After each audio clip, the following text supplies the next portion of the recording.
Hey everybody, it's Ashley. Welcome back to my kitchen. We are on to doing all of our prep for this week. The previous video, which was sort of a part one, I guess, to this, was my food, my grocery shopping from this morning. Went to our local co-op and got a bunch of fruits and vegetables, primarily, and a little bit of dairy. So you can go back and watch that if you want to see everything and kind of, we talked about everything.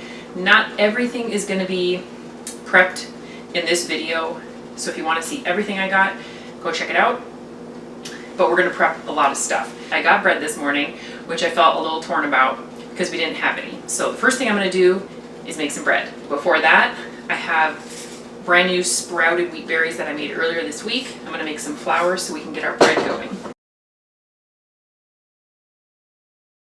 If you hear the stove on, I have some congee cooking for lunch. So that's just kind of boiling and finishing up. I will get this bread going. My full recipe for this bread, I can link as well. I did a video on it. It's my sandwich bread and it is so good.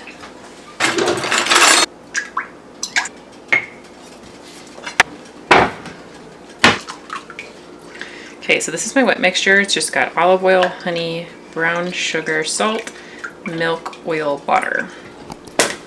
And then we're gonna go in with our sprouted whole wheat flour, all purpose.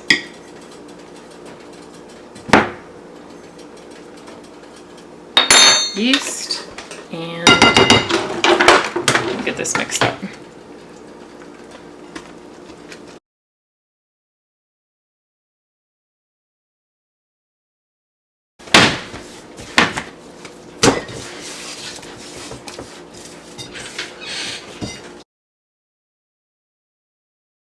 All right, we got the bread going, and pretty much that's all the main work there is. We'll form it into loaves, but then it's just about waiting. So almost all of the work part of the bread is done. So I'm gonna move on to my next food item, which is going to be making a couple different kinds of hummus. I'm gonna make a regular, just garbanzo bean hummus, and then I'm also gonna make a beet hummus. Now, I have this big beet here, which is gonna be, it's probably gonna cut up to be, well, at least what the recipe calls for, if not more. Typically when I boil beets, I like to boil them whole, and the reason for that is that the skin, the taproot, and even where the stems grew, this all sort of acts as a protective coating while it's boiling, and it kind of keeps and seals in a lot of those juices. However, this beet hummus recipe calls for beet juice, which I don't have, and so instead of roasting my beet, and not having the beet juice, I'm just going to boil it and reserve some of that liquid and use that as my beet juice instead. So I am going to get it all cut up.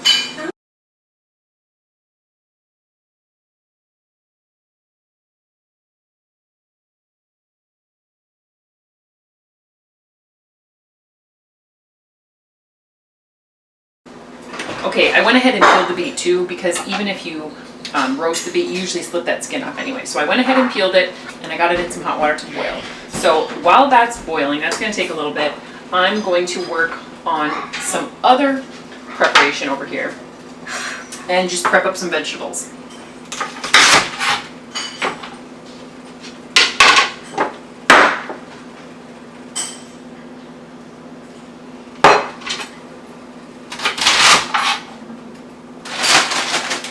Okay, so what I did here was I just chopped the head of celery into, I chopped it twice. I took off the top end. I chopped it twice to make a handful of these size, and then I took off, and then I stopped it there, and then I saved any that I could before that base plate of the celery. Threw it in my broth bag, which is growing bigger by the day, and I'll get this celery rinsed up, and we'll put it in some water. So basically what we're doing for the celery is we're just making this stay really fresh in the fridge and easy to grab. So we'll add some water, and we've got all the way to the top. Now this celery is going to be easy to grab for a snack, make some ants on a log or something like that.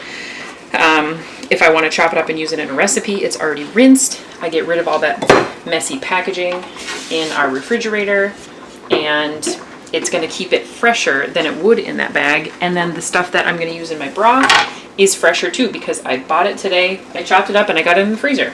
So now we are going to do the same thing with carrots.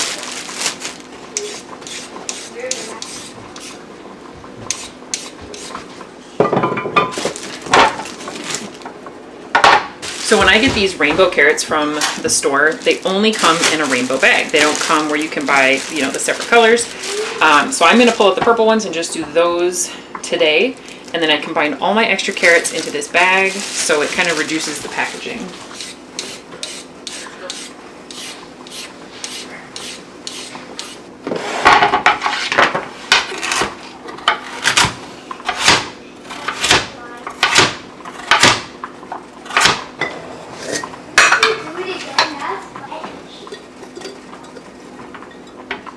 Okay, I tell you what, you guys, I would prefer a lid like this because the water is so high up here, but I'm going to use one of these today. I do need to get some more of these, and the reason I like these is because these are leak proof. These white ones are great, but these I definitely have tested and they are a lot more leak proof. I decided to go back to the original jar.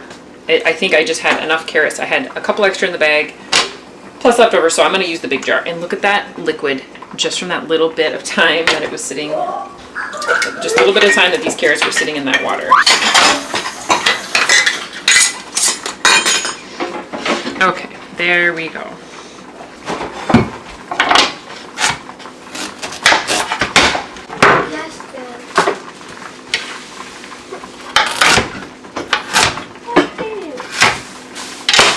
Guess we're going to be testing this out. I don't have any more rings that are washed upstairs, readily available, easy to grab, so I'm just going to skip it. Of course I have lots, but I'm just going to, I don't feel like hunting it down.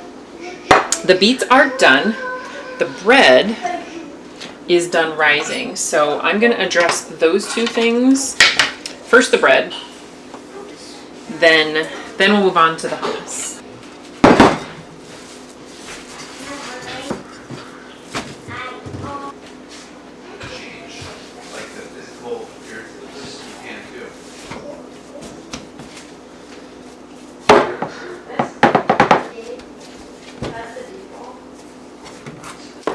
Last time I made bread, I had the most beautiful rise, but my bread stuck to the towel that was covering it. So I'm going to use parchment paper today. My oven is slightly warm. We used it earlier for something, so I'm just going to put it right on in, covered with that parchment. It should rise about 30 minutes and then we'll bake it. This, I'm guessing, is going to be enough liquid to cover the water and beet juice content, which will be so great. We'll open up a can of beans. Also gonna reserve this liquid. Wow, that came out to be a lot. You know what? I'm gonna take out some of these beans because I think I'm gonna change up my plan here. See, I just have these big cans of beans, which I love. These are some recipes that I'm just getting into, and so I don't want to do too much, and that's a lot of beans. So what I'm actually gonna do is I'm using some same size can black beans for like a bean salsa, and I'm gonna maybe not use the whole can. I'll use some of those, and then some of these reserved garbanzos for my other hummus. That's what I'm gonna do. So we've got the garbanzo beans, the beets, the water / beet juice all in there. This calls for some balsamic vinegar, which is hands down my favorite vinegar. A little bit of garlic powder. This is some homemade garlic salt that we made a while ago that I came across yesterday when I was organizing my spices. So I'm going to use some of that, and what I like about using it in a recipe like this is it's a very roasty, garlicky salt. So I don't want to use it in any recipe that's going to be cooked. So this is not obviously going to be cooked. The last thing I'm going to put in here is some lemon juice, and I have these big old lemons. So these lemons are organic, and I definitely don't want to let that good rind go to waste. Oh, I forgot an ingredient, the tahini.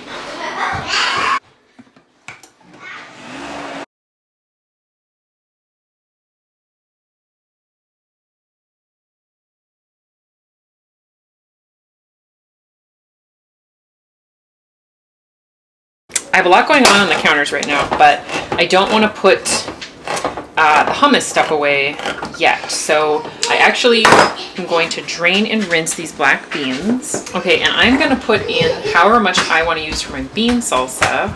We'll go going on the next hummus right now.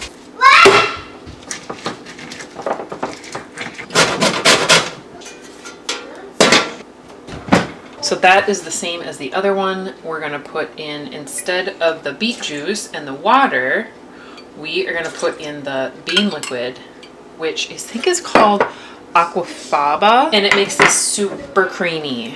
So that is really nice to be able to use that cooking liquid too. It's sort of like sometimes when recipes where you're cooking pasta use that starchy water afterwards. It's the same idea. And this is actually going to call for a little cumin and some garlic powder. However, I am completely out of cumin. Maybe this is a really bad idea, but I'm going to use some taco seasoning. Okay, the Vitamix did stall because it was so thick, so I just added a little bit more of the aquafaba and it loosened right up and was able to finish cooking. So we have a lot less volume than the beet hummus. You guys, we're getting so much done. This feels great. All right, here is a jar that I'm not sure will be big enough, but we'll give it a try.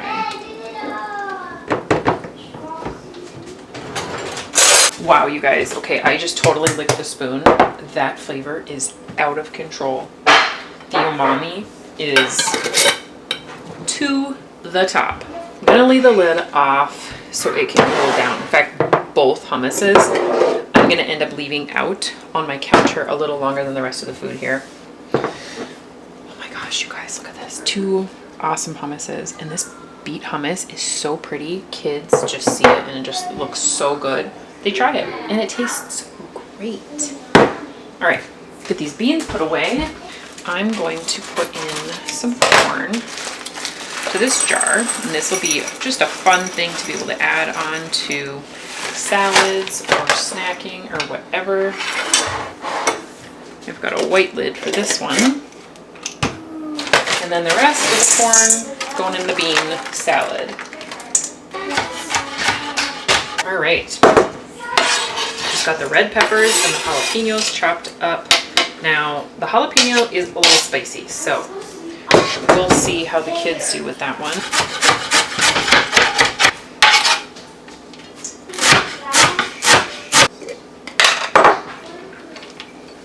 This is why I use a canning funnel for filling jars, because this is an unnecessary mess. All right.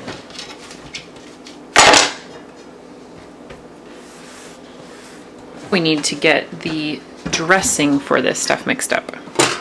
This has been rising and I'm pretty sure it's done. Although, you know what? The rise isn't as good as it has been.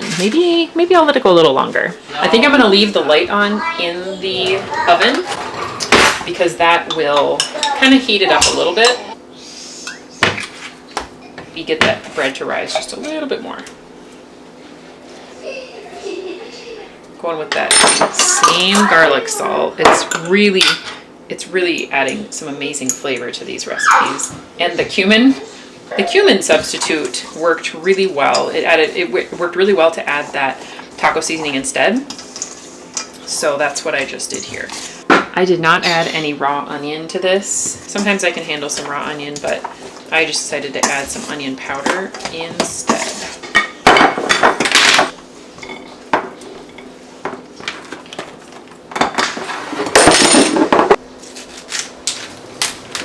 All right, the last thing I'm gonna get going for right now is some pickled cabbage. That's why I wanted just a small head.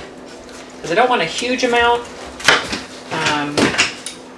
When I can pickled cabbage, I did a video on some canned pickled cabbage that just turned out absolutely fantastic. It's so good, and we all love it and eat it. This is a slightly different recipe, and so this is just sort of like a sample size. And if it does well, if people really like it and eat it, then I know I can make more. So I'm just gonna thinly slice this cabbage. Alternately, you could put it through a food processor or even the slicing part of a cheese grater.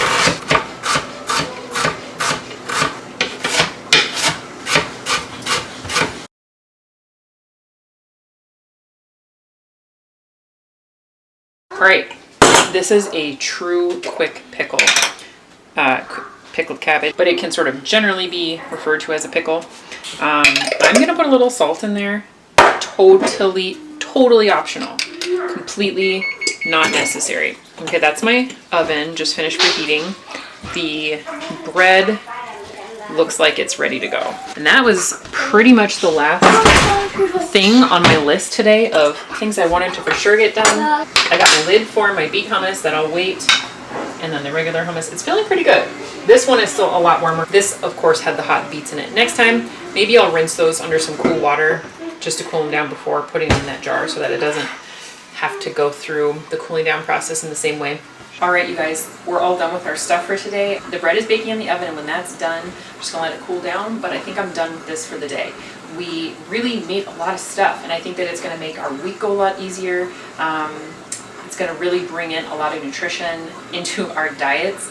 Now, I feel like we eat pretty good in our house and a wide variety of foods and things like that, but this is just gonna take it a lot further and make it so easy to grab these things. Between this being able to throw on sandwiches and like tacos and things like that, to just munching, the hummuses can be used as snacks throughout the week, just as like a dip or like a spread on toast. It can also be thinned out and used as a salad dressing, which I plan to experiment with both of them. And just some great, delicious, fun, visually appealing food. I mean, part of how we eat is with our eyes and our nose and our mouth. It's like a full experience. So when you open your fridge and you see all this bright color, it's inspiring. Now, on my last video, I talked about some frustrations with my fridge and things like that. And so before I go ahead and replace my fridge, first we're gonna take a run at how we're using it and really try to get a more streamlined system going on in the fridge. And this is also gonna help with our meal planning, reducing food waste. I think it's also going to start to really reduce packaging. When you get home from a grocery store, you can just prep all these ingredients. You don't have to worry about them staying fresh. I actually find that a lot of the bags that I bring my produce home in helps to keep things fresher longer, which makes me always use them. But I'm going to be trying to move a lot more directly into my storage containers as soon as I get home so that I don't have to use the packaging. I do have a lot of these storage containers. I've talked about them before. They can go in the freezer because they're straight-sided. They are leak-proof because they have a rubber gasket that goes around the entire lid, and they're glass, so I don't have to worry about plastic and things like that, which is something that we really try to avoid and stay away from as much as possible in our house. The last thing I want to mention is that I feel like we eat pretty healthy in our house, but a lot of times what I do is I know what foods are healthy, and so I bring those into our house. And a lot of times those foods only are partially eaten because there's not a specific plan for them. So that is another sort of like element, another sort of fold in what I'm trying to do here, is make sure that the things that I'm bringing in are going to be used completely. I hope this video was useful to you in some way, maybe inspired you to take a look at your fridge, or maybe to inspire you to start prepping in a different way. But if you'd like to see more of what comes out of my kitchen, please subscribe. I hope you have a wonderful day, and we will see you soon.